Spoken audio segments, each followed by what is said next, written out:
If I consume this content, I feel better for a little bit, but then on a longer time scale, you're actually feeling much, much worse.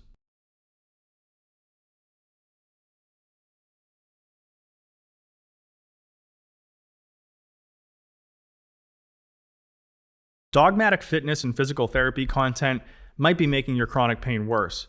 In this video, we're going to talk all about why that is, and I'll be speaking from personal experience as someone who suffered from chronic pain for more than 10 years, as well as professional experience as a strength coach and physical therapist.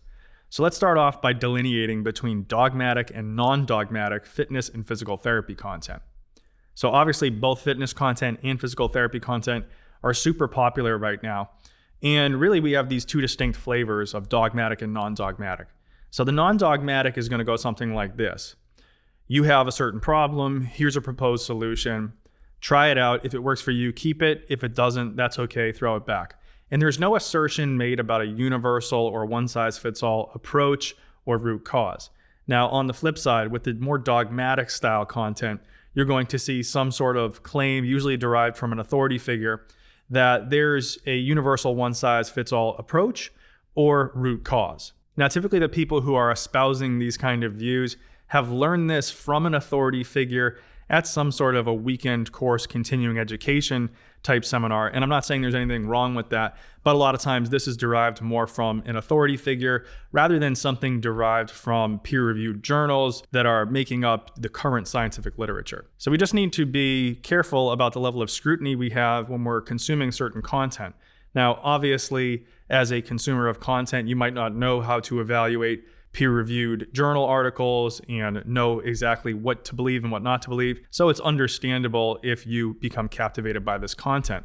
And one of the other things that we see a lot, which I think is the real reason we become captivated by this content, is this content often describes in detail the problems that you have so specifically that you then automatically assume that they have the solution.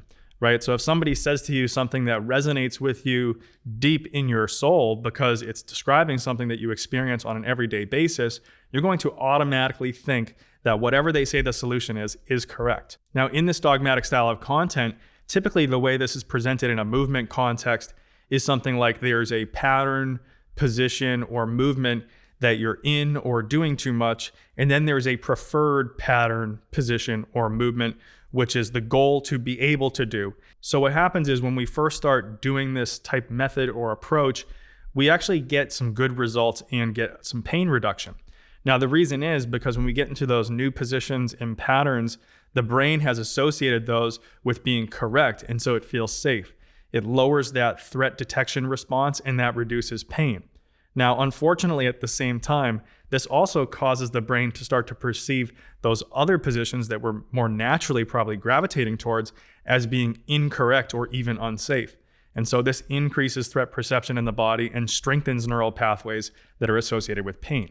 Now, even worse is that on a longer time scale, as we're getting a little bit more obsessive about being in the right position or pattern, we get this hypervigilance and increased self-monitoring that also increases that threat perception and then reinforces those neural pathways that are associated with pain. Now, when you get to this stage, you might be thinking that you're not doing something correctly because you initially were feeling results in the beginning, positive results that is, and now you're actually feeling negative results now. And so you start to go down this rabbit hole of trying to find what you're doing wrong, or you find that next position or movement that's a little bit different that will also give you that short-term positive benefit. But unfortunately, this is just a cycle that perpetuates itself and often leads you down a rabbit hole of searching and doing more online health research, which in the end ultimately increases anxiety and threat in the body and makes you feel less safe.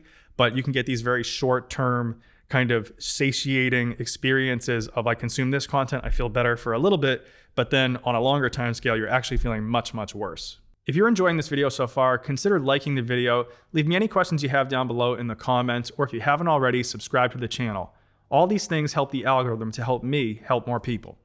Now, one of the other biggest problems with this style of content, aside from perpetuating this cycle, is that it's looking very myopically at one part of our experience. So if you're in chronic pain, you know that chronic pain affects every aspect of your life. You know it's not just how you move, but it's also how you think, how you feel, how you connect with others, and what you believe to be true about the world. So when we're looking at a solution, we need to encompass all these areas. We need to be able to take inventory of how we move, think, feel, connect, and believe. And this is exactly what I help people work on inside my one-on-one movement coaching programs. We go through an inventory of all these areas, and we do a triage to find where you need to spend your attention first. Now, ultimately, this is going to include all these areas, and you probably won't be able to fully heal until you address them all. Now, the great news is that you can heal from chronic pain. I was in chronic pain for more than 10 years, and by taking inventory of all these areas of my life, I was able to fully heal from chronic pain so that today I'm symptom-free.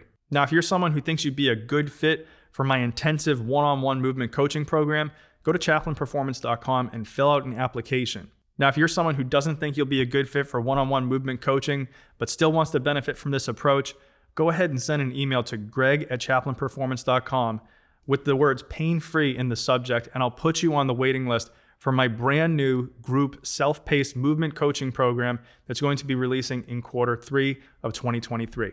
And if you're one of the first 20 members to sign up, you'll be getting a significant discount on the full price. So don't wait now, take action and send that email. If you've made it this far in the video, thanks so much for watching. I hope to work with you soon to help you start to make the steps necessary to start to heal your body and overcome chronic pain and symptoms. Until next time, thanks a lot for watching. Peace.